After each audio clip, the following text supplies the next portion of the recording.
Christophe Chanclot, journaliste, réalisateur, producteur et historien du cinéma.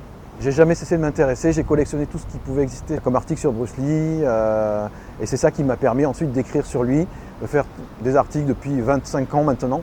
Oula, 25 ans dans Karaté Bushido et dernièrement de sortir Le combat selon Bruce Lee qui est à la fois une biographie et une analyse des techniques d'entraînement et de combat de Bruce Lee.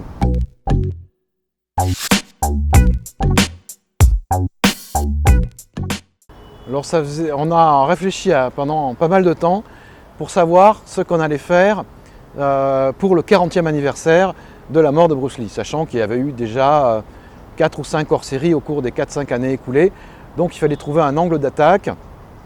Il y a eu 2-3 sujets, 2-3 axes envisagés. Finalement, c'est Ghislaine Barissa qui a décidé de faire un hors-série mais qui soit générique. C'est-à-dire qu'il s'adresse pas simplement aux fans et aux lecteurs fidèles de karaté, mais qui vraiment permettent de savoir qui est Bruce Lee, y compris pour la toute jeune génération de fans qui n'a pas eu tous les livres et tous les magazines précédents entre les mains. Donc il fallait qu'on donne beaucoup d'informations biographiques, qu'on donne un maximum d'éléments. Et bien sûr, la gageure pour moi, c'était dans cette partie biographique d'emmener un maximum d'informations peu connues, voire inédites, ce qui n'est pas évident au bout de 40 ans. J'ai eu la chance de découvrir beaucoup de nouvelles informations sur les premières années d'enseignement de Bruce Lee. Et donc dans ce hors-série, il y a quand même pas mal d'éléments qui vont surprendre même les fans qui connaissent bien la vie et le travail de Bruce Lee.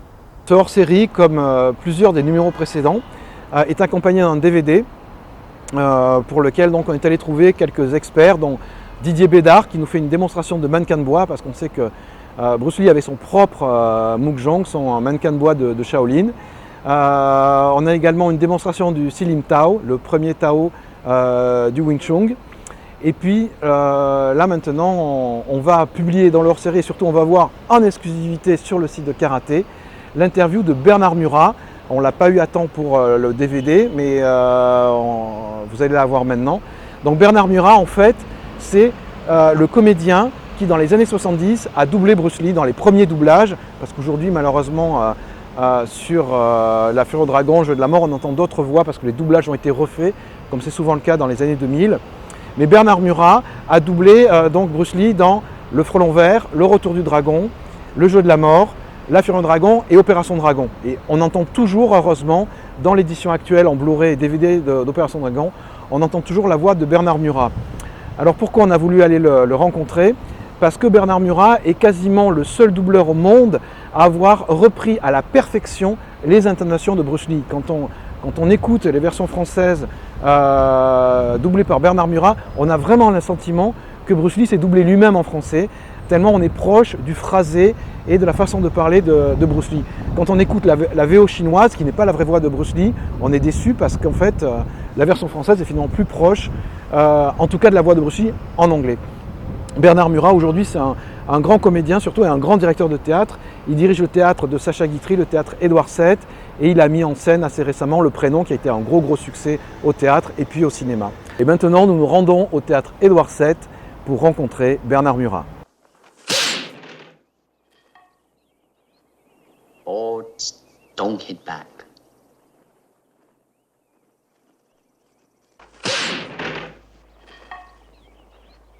Le bois ne rend pas les coups.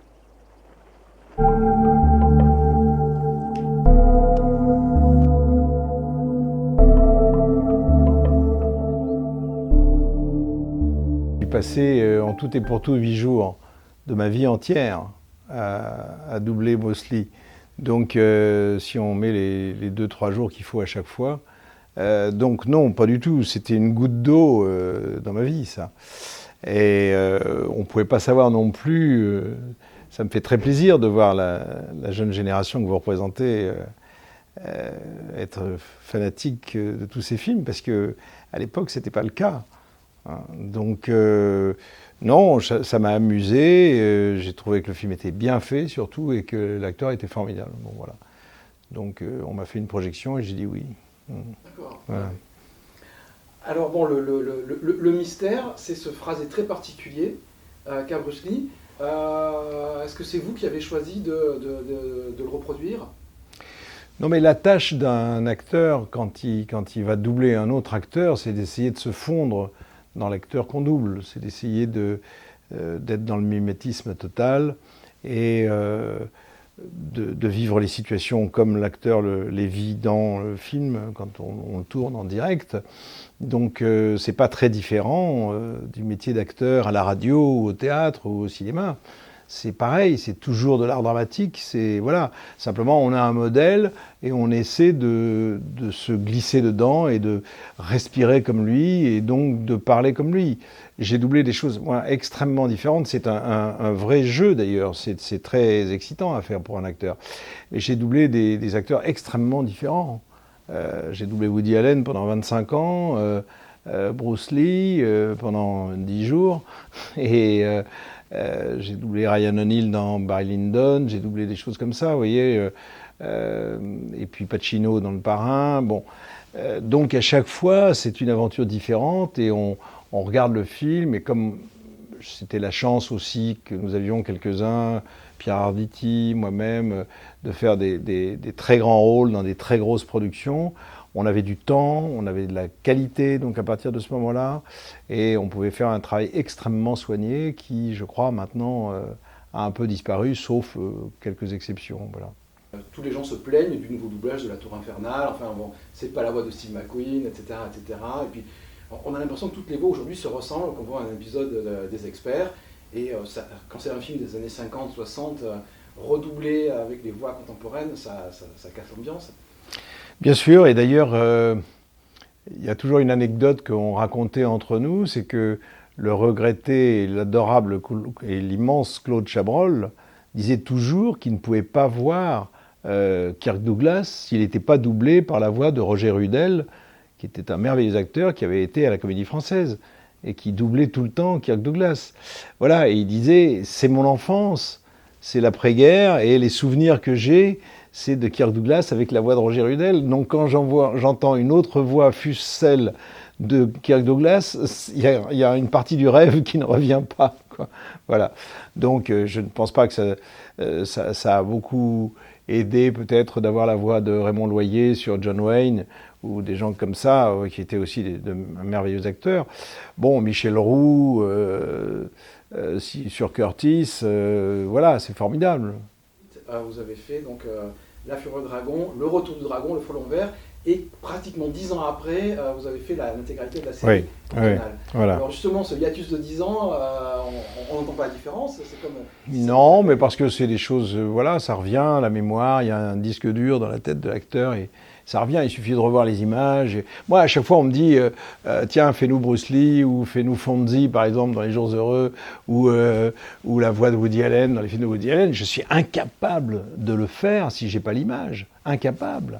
Ce qui prouve bien que l'acteur ne fait rien d'autre, et ce rien est vraiment emblématique, il est restrictif, parce que toute la vie qu'on peut amener dans un rôle, c'est dans ce mot, dans le rien qu'on fait. Et le rien, c'est à partir de ce qu'on boit à l'écran. Voilà. Quand on boit ces images-là, quand on boit la situation du personnage, on trouve après, et on se fond là-dedans, et ça devient du mimétisme, et on suit l'acteur. D'ailleurs, on doublait beaucoup à l'époque avec ce qu'on appelait les boucles. Bon, c'est-à-dire que la scène repassait 2, 3, 4, quelquefois 10 fois, 15 fois. Mais au bout d'un moment, on a toujours les uns et les autres eu le réflexe de monter à l'image, comme on disait. C'est-à-dire qu'on savait le texte par cœur parce qu'on avait vu défiler, et puis on était vraiment sur l'acteur. Donc on suivait complètement ce qu'il faisait. Je pense que c'est ce qui donne c'est une fraternité, en fait, entre acteurs. Ça donne une gémellité dans la voix, dans l'expression, et puis la translation plus que la traduction. C'est comment on transporte une langue au-delà des mers, et comment on arrive à la faire croire, je dirais. Voilà.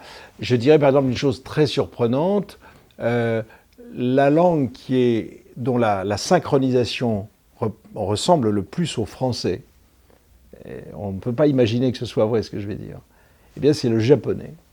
Voilà. Quand on double un film Tora Tora, je me souviens, on était très nombreux à avoir été contactés pour faire Tora Tora. Dans Tora Tora, vous verrez, le doublage en général a été très très bien fait. Et on a l'impression qu'il parle français, mais en fait non, on avait très très peu de mal à se mettre sur des inflexions de bouche, voilà, cette gymnastique, c'était assez facile, disons. Voilà, c'est bizarre, voilà, plus que l'anglais. L'anglais est beaucoup plus difficile à doubler, beaucoup plus pour le français. Oui, bon, moi j'ai toujours été impressionné parce que j'ai vu beaucoup de versions évidemment de Bruce Lee, en particulier les versions mandarines et cantonaises, mais aucun acteur chinois n'est parvenu à restituer le phrasé de Bruce Lee en anglais. Et j'étais très impressionné surtout sur le... vous aviez doublé à l'époque du Retour du Dragon en 1974 le documentaire, le screen test, dans le documentaire, le screen test qu'il avait passé en Oui, je me souviens, oui. Et ça c'est hallucinant parce qu'on a réellement, alors là on a l'impression que Bruce Lee nous parle en français, quoi. Les petites expressions, enfin...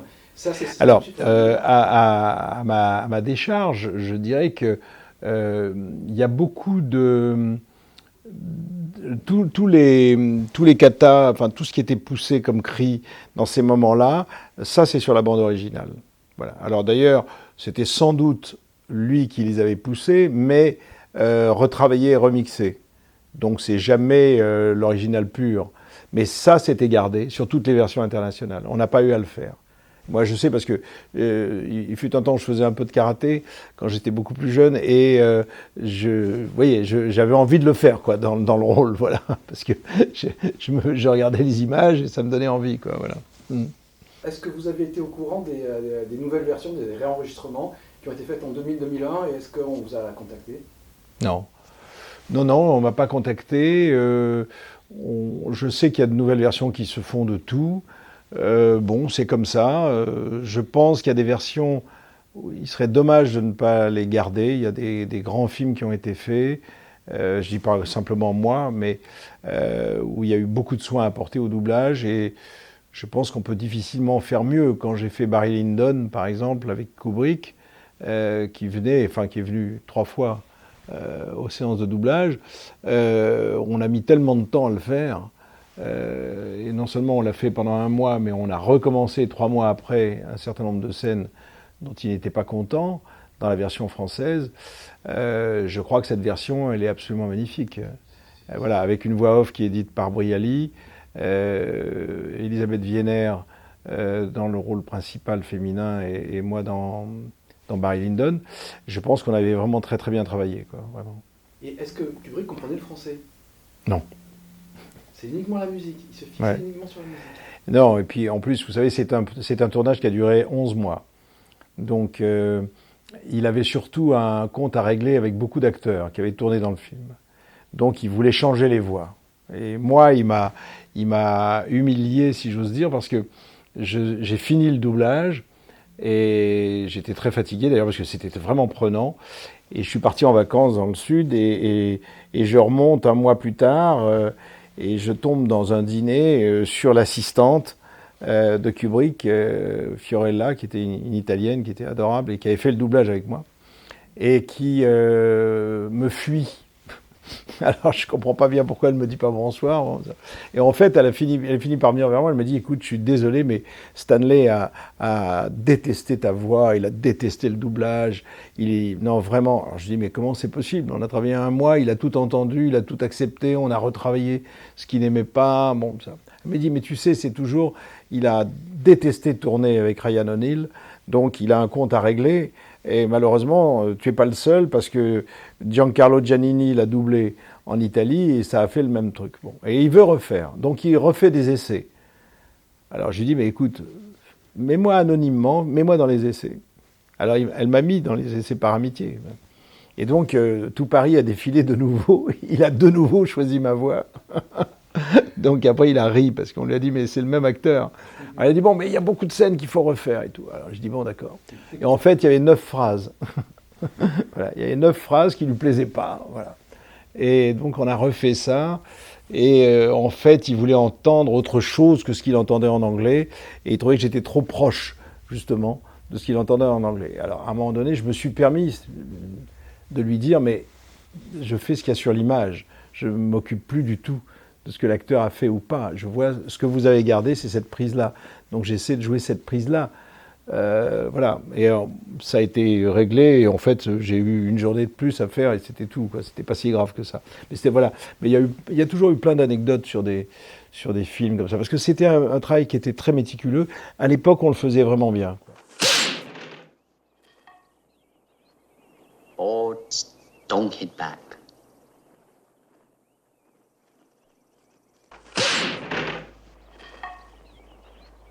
Le bois ne rend pas les coups.